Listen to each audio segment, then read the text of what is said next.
we've just seen that VC money is, people don't often treat it as earned money or their own money.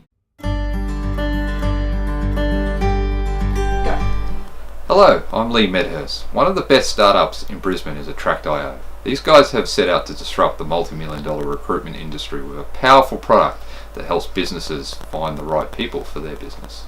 I sat down with co-founder Mike Keating and had a casual conversation around how they funded the startup, why they turned down venture capital, and what drives them to make a sustainable business.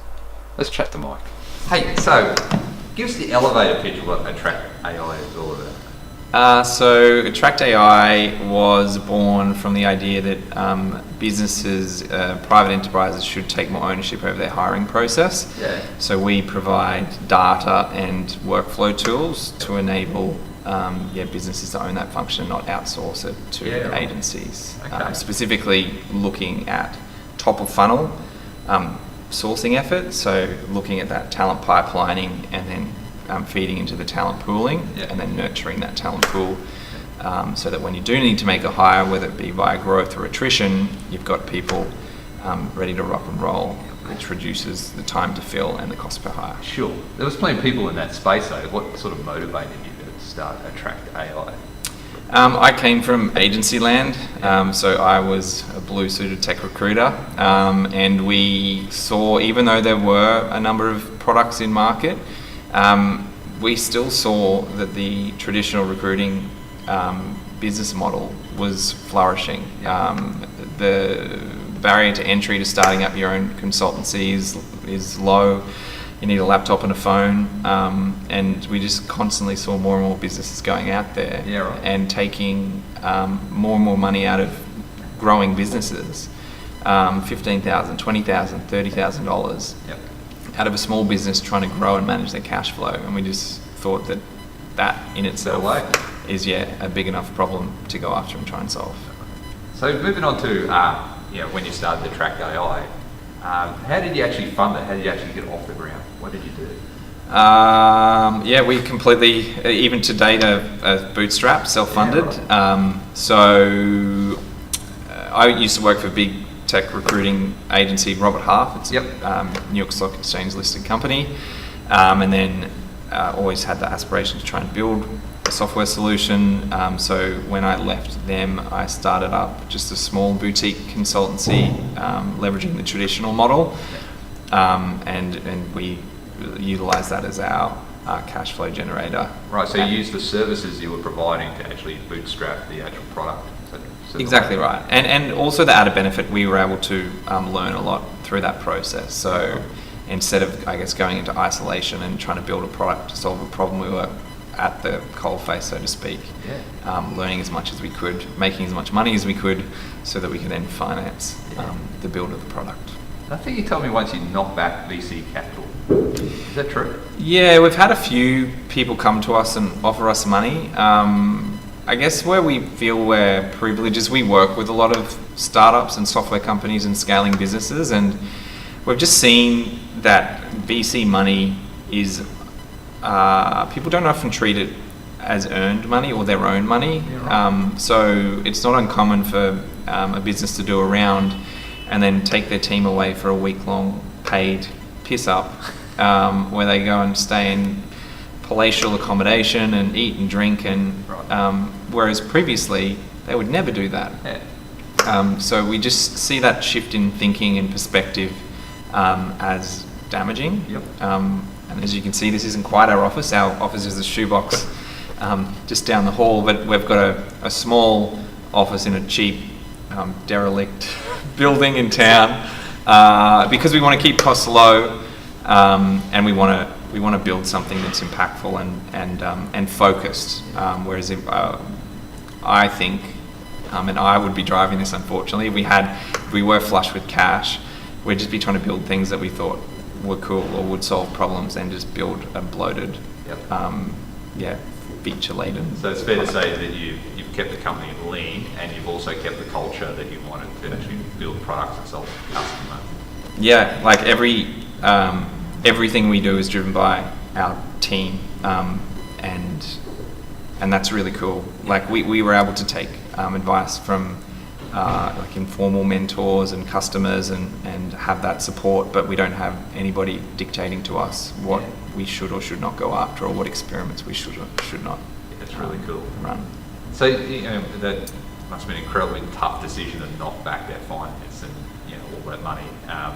What lessons have you learned since then around how you finance the business? It's hard.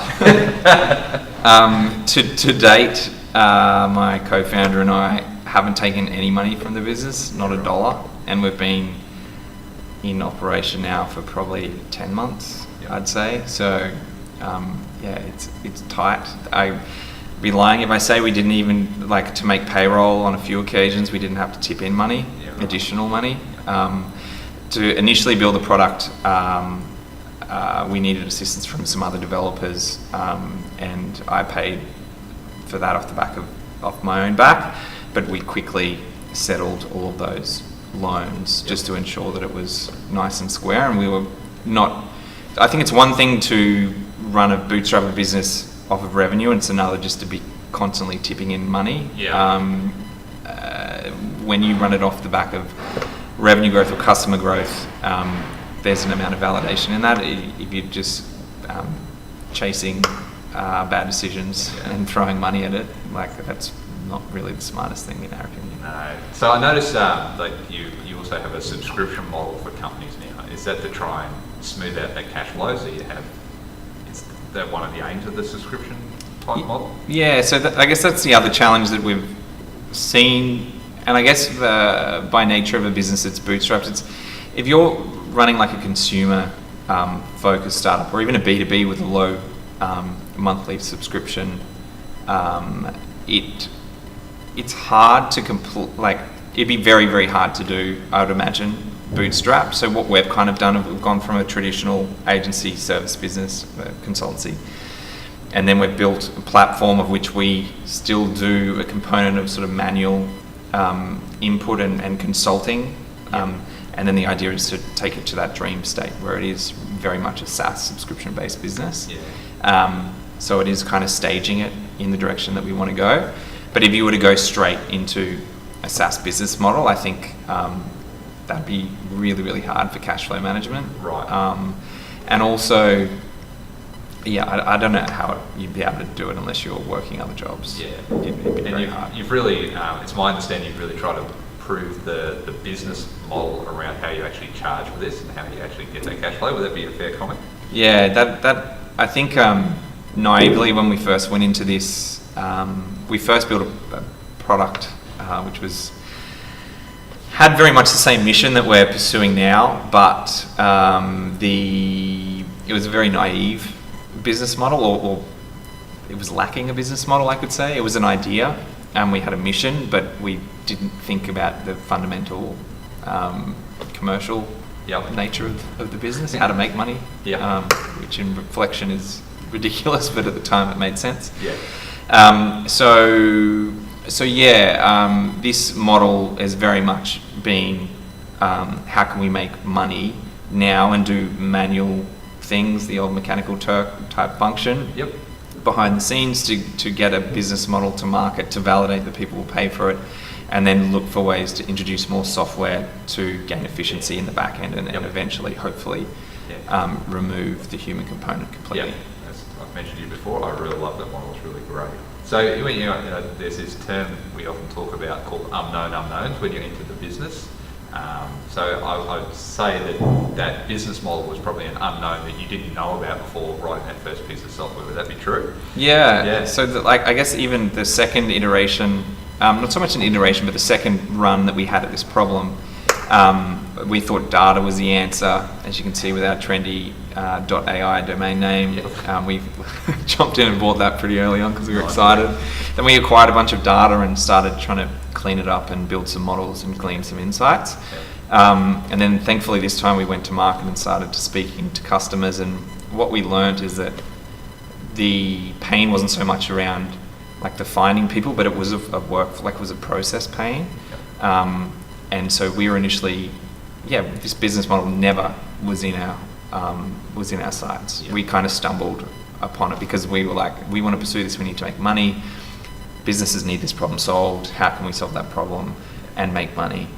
So I think the challenge is like that's both a good thing and a bad thing because it's hard when you've got to build for today and almost like neglect or ignore to an extent some of the bigger picture stuff. Whereas if you had VC money, you could go after that bigger picture stuff more immediately.